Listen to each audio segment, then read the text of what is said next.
So like I said in my newsletter, a friend of mine who is a brilliant business owner, business coach, has huge things going on in the world, sends me a Skype. I'm in the middle of a client call, but the Skype pops up on the screen and is all panic. And I'm expecting the worst. So I Skyped him back, I'm with a client, call you when I have a minute. He's like, great. But when I call him back and I find out what's going on, here's what he tells me. I just had this huge opportunity, something I've always wanted, and I've spent the last 4 hours playing online soccer. What the hell is wrong with me? By the way, I'm filming this in Costa Rica, so road noise and roosters are kind of inevitable, so you just have to handle that. All right, so what was he dealing with? He was dealing with what I call the identity monster. The identity monster is that critter, that set of voices in your head that wants to maintain the status quo, right? So whether it's outside of your comfort zone and it's good, or if it's outside of your comfort zone and it's bad, the identity monster really doesn't care. If it threatens the status quo, it freaks you out. And this is why so many folks have a hard time handling success, Even when I went to Costa Rica for the first time, I had freed my family of debt. We'd had total time freedom. We're living in this gorgeous location. I went through a period of depression because I felt like I was at loose ends. And every time that somebody who's successful really reaches a pinnacle of something, a lot of times what you don't know is that they go through a darker period because now what? This is all the identity monster. And I really want to just normalize this whole thing for you and give you 3 tools that you can use to just help you through this process. The first one is to keep in mind the bigger picture. Now, when we are in the midst of something that's kind of intense, a transition, or just a set of feelings, or this big fear of the unknown, it can feel very confining. But if we can open ourselves up to the larger vision, the legacy, what we're up to in the world, focusing not on us, then it alleviates some of that pressure. So when we get inside of our own heads and it feels like a pressure cooker, the place to look is outside of yourself. Focus on things like, what do you ultimately want to create in the world? What are you creating for your children, for your colleagues? What are you building with the work that you're doing? What is the change, like Gandhi said, be the change you want to be in the world? Or what's a difference you could make for somebody else today? Taking yourself out of your own box and your own kind of mental hamster wheel and putting it out into the world, or helping somebody else, taking the focus off of you, helps to shift the identity monster into a different mode, something that's far more productive. The second tool you could use, and you'll hear me talk about this one a lot, is daily workshop, daily habits, daily rituals, daily practices. These are things that change over time, but you always go back to having that sacred space for yourself on a daily basis, 10 minutes, 15 minutes, half an hour, if you're really good, an hour, and get into that space where you can express your gratitude, express your accomplishments, even the little ones, even the big ones, and focus on what is most important for you in that day. Maybe you like to listen to audios. Maybe you like to drum. Maybe you like to chant.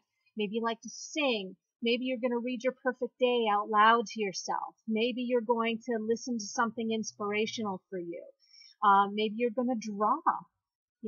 Whatever it is that kind of brings you back to your center and to your strengths, you want to have inside of that daily workshop, that daily ritual. It could be just, one thing, a glass of water, 5 deep breaths, read your perfect day, write down what you're grateful for.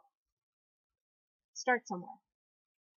And that will help alleviate this whole identity monster thing by keeping you focused on what's good, what's positive, what's working, and again, pointing you in the right direction. The third thing is to challenge the beliefs. This is the third tool. Now, if you haven't noticed, the voices in your head aren't real cooperative. When you try to directly challenge them, you get kind of more of the same. You're fat and ugly and lazy and stupid. No, I'm not. Yes, you are. No, I'm not. Yes, you are.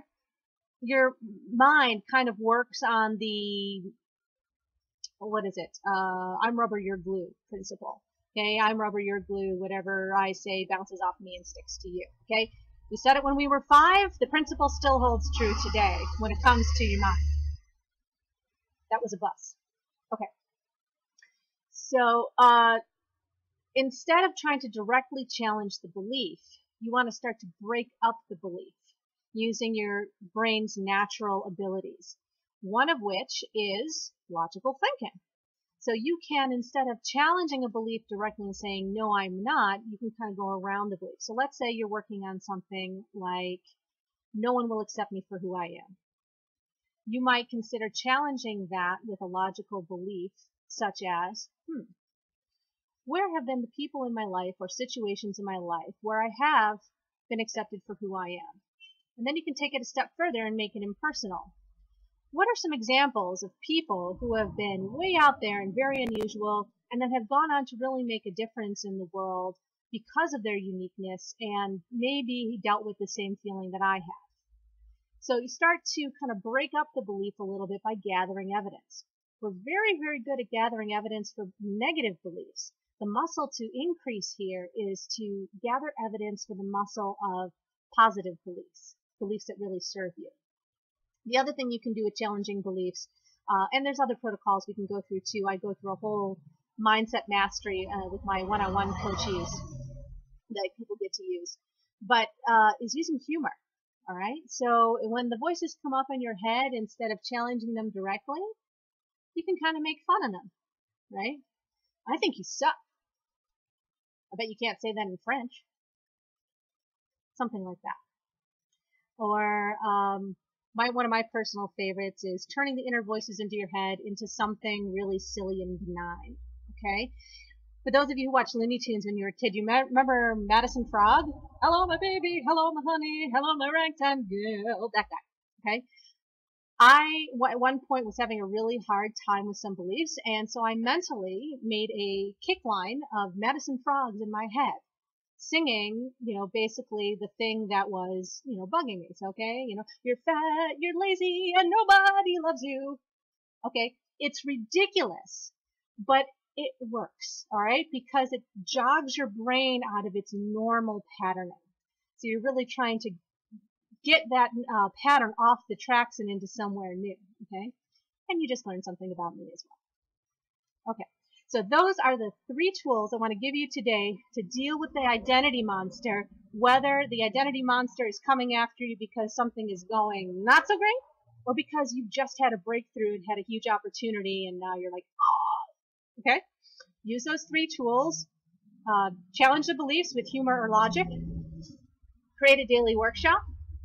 And remember the bigger picture, okay? Use those 3 tools and feel free to let me know how it's going either on the Facebook page or shoot us an email at info@thisistinadietz.com. See you soon.